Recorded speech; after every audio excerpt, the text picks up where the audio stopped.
पंडित जी आप बताएं, आपको पंडित जी बुला सकता हूं मैं कि नहीं बुला सकता हूं? जी बिल्कुल, पंडित जी हैं तो पंडित जी बुलाना पड़ेगा ना। जी चलिए, पंडित अशोक वासुदेव जी, जी आप ये बताएं कि बाबा रामदेव ने ज्योतिषाचार्यों को पोंगा पंडित बुलाया, जी क्या आप पोंगा पंडित हैं? Please go ahead sir.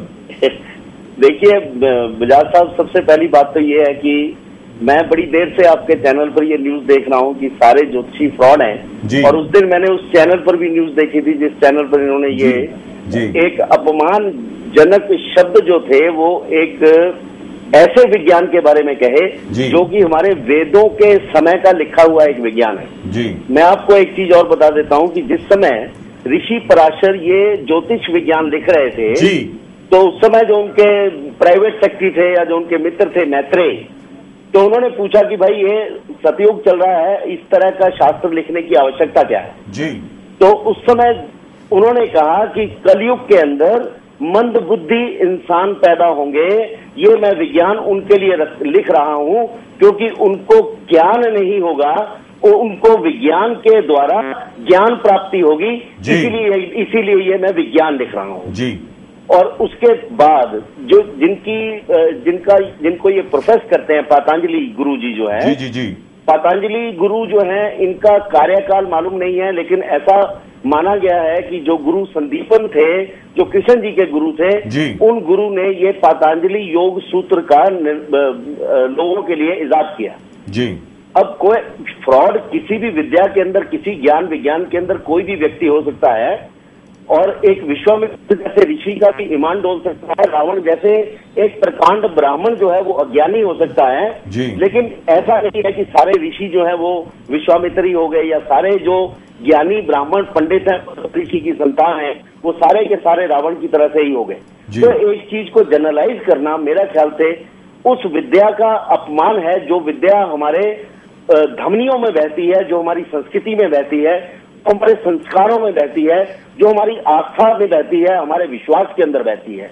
और ये केवल एक कोरा विश्वास नहीं, जिस तरह से पतंजलि योग सूत्र केवल एक विश्वास नहीं, उसको हम एक हठ योग मानते हैं। वो ध्यान योग नहीं है, वो एक हठ योग है, जिसको आज आप लोग जिसको संज्ञा देते हैं कि जिम है, या फिर वो एक एक्सरसाइज है, एक आपकी फिजिकल बॉडी, जिसको हम लोग बोलते हैं कि आपका जो शरीर है, आपका जो बाहरी शरीर है, वो उसको स्वस्थ रखने के लिए एक विज्ञान बनाया गया एक्सरसाइज से या बाकी चीजों से, जिससे कि आपका शरीर स्वस्थ रहे, आपका जो फिजिकल बॉडी है वो स्वस्थ रहे।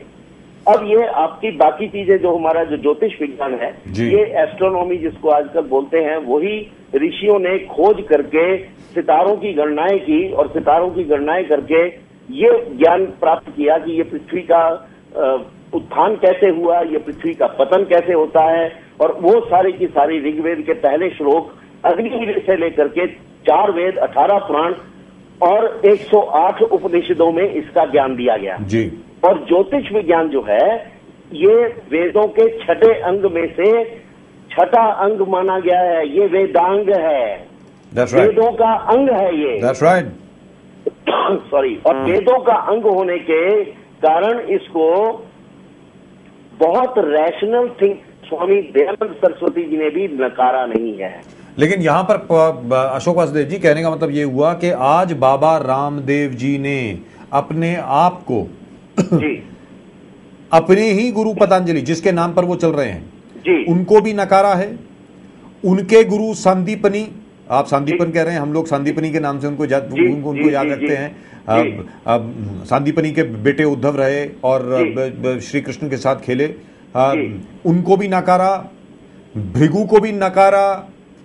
यानी पूरे वेदों को, वेद शास्त्रों को, उपनिषदों को, पुराणों को, सबको दरकिनार करते हुए उन्होंने ये कह दिया कि ज्योतिषाचार्य पोंगा पंडित होते हैं। और केवल जैसा अब मेरी जब आपसे बात हो रही थी शो के पहले कि महज जो 12 राशियों में पूरी ह्यूमैनिटी को डिवाइड कर लेते हैं, उसका भी उन्होंने मजाक उड़ाया, शायद जहां तक मुझे याद है। देखिए बजाज साहब जी, 12 राशियों में तो हमने डिवाइड नहीं किया, ये तो एक हाइपोथेटिकल लाइन है जी। That's right. जो हमने जो पूरे के पूरे ब्रह्मांड में खींची, इसको ज्योतिष शास्त्र के हमारे जो शास्त्र है वो इसको मानते हैं, हाइपोथेटिकल लाइन है। That's right. पृथ्वी सूर्य के आसपास घूमती है। वो चलिए उस विज्ञान को छोड़िए, वो तो एक ज्ञान देने वाली बात नहीं है। लेकिन मैं ये कहता हूं कि इस तरह की, जिसको बोलते हैं कि इसका मतलब यह है कि उनको ज्योतिष विज्ञान के बारे में भी ज्ञान नहीं है। और दूसरा, हमारे यहाँ भारतवर्ष की परंपरा रही है गुरु शिष्य परंपरा जी। जब हम अपने गुरु का सम्मान नहीं करेंगे, गुरु के कहे हुए शब्दों का आदर नहीं करेंगे और गुरु के कहे हुए रास्ते पर चलकर लोगों को उस रास्ते पर चलाने के लिए उद्यत नहीं करेंगे, तब तक ये समझ लीजिए कि हमारे अंदर अज्ञान का वो दीपक जो है वो रावण की भांति जलता ही रहेगा। और वो अहंकार का जो दीपक है वो जब तक आपके अंदर जलता रहेगा तब तक आप राम नहीं बन सकते, तब तक आप रावण ही रहेंगे। पूरी की पूरी जो आगे आने वाली जो जनरेशन है उनको हम एक रास्ता दिखाना चाहते हैं, अपनी संस्कृति से उनको अनभिज्ञ नहीं रखना चाहते। We want them to learn that we belong to a society, we belong to a culture. But what I understand from you, what I want to understand from you, Ashok Vasudev ji, is this: what could have possibly inspired this man to say this? I mean, I don't understand. Why would he say something like that? Because he seems to be crossing the line just about everywhere. He seems to be commenting on just about everybody everywhere. Ashok Vasudev ji, आपको मेरी आवाज आ रही है sir? जी मैं आपको सुन पा रहा हूँ। जी, लेकिन मुझे आप ये बताइए, आखिरकार ये किस चीज ने इनको प्रोत्साहित किया होगा इस प्रकार की भाषा इस्तेमाल करने का, सभी ज्योतिषाचार्यों को पोंगा पंडित बुलाने का, इफेक्टिवली एक तरफ से सभी ब्राह्मणों को कह देने का कि ये सब फ्रॉड होते हैं या जो भी होते हैं? क्या मतलब हुआ इसका? आई फेल टू अंडरस्टैंड सर। जी देखिए, वो तो आपका मैं सवाल का जवाब देता हूं, लेकिन इसके साथ एक और चीज ऐड कर देता हूं जी कि 12 राशियों में तो हमने ज़ोडिएक को डिवाइड किया, ये तो हमने किया जी। पूरे विश्व के अंदर सिर्फ 5 ही ब्लड ग्रुप है जिसके 600 करोड़ की आबादी है। जी दुरुस्त बात है। 5 ब्लड ग्रुप है, जो 5 ब्लड ग्रुप के अंदर सृष्टि ने हमको बांटा है जी, और हम तो फिर भी 12 लेकर के चल रहे हैं, वो बिल्कुल सही है। दूसरे प्रश्न का उत्तर जो बजाज साहब आप मेरे मुंह से सुनना चाहते हैं, मेरा ख्याल से बहुत कंट्रोवर्शियल हो जाएगा, उसके बारे में आपको भी प्रोब करना पड़ेगा फिर। और मैं चैनल 1 की अभी न्यूज देख रहा था, जी, लेकिन आप प्रोब किया है, इसमें भी कीजिए जी। But I would like to hear it from you.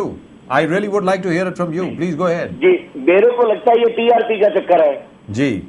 पहले बाबाओं की टीआरपी ज्यादा होती थी, अब ज्योतिषियों की टीआरपी ज्यादा हो गई है जी। अब ज्योतिषियों को कैसे नकारोगे आप जी? उनको पोंगा पंडित कहोगे, अज्ञानी क्यों? सॉरी, उनको आप अज्ञानी क्यों होगे जी? और इस विज्ञान को नकारोगे। उसके बाद में आप अपने आप को हिरण्याकश्यप बनना चाहते हैं जी, और हिरण्याकश्यप बनने के बाद तो क्या असर होता है लोगों का, ये आप जानते हैं? That's right. That's right. क्योंकि आप किसी भी चीज को आप देखिए, हमने नहीं कहा कि आप हमको अच्छा कहिए, मेरे विज्ञान को अच्छा कहिए, ज्योतिष विज्ञान को अच्छा कहिए जी। वो मैंने नहीं बनाया सर, ये ऋषि पराशर ने बनाया, हम तो उसको पढ़ते हैं, लोगों को बताते हैं। लेकिन जिस समय अहंकार, जब आप उन बनी हुई लाइंस को जी नकारते हैं तो ये समझ लीजिए कि आपने कश्यप से भी ऊपर उठ करके आपने विष्णु भगवान को गाली दी। ये तो भृगु ऋषि ने भी किया।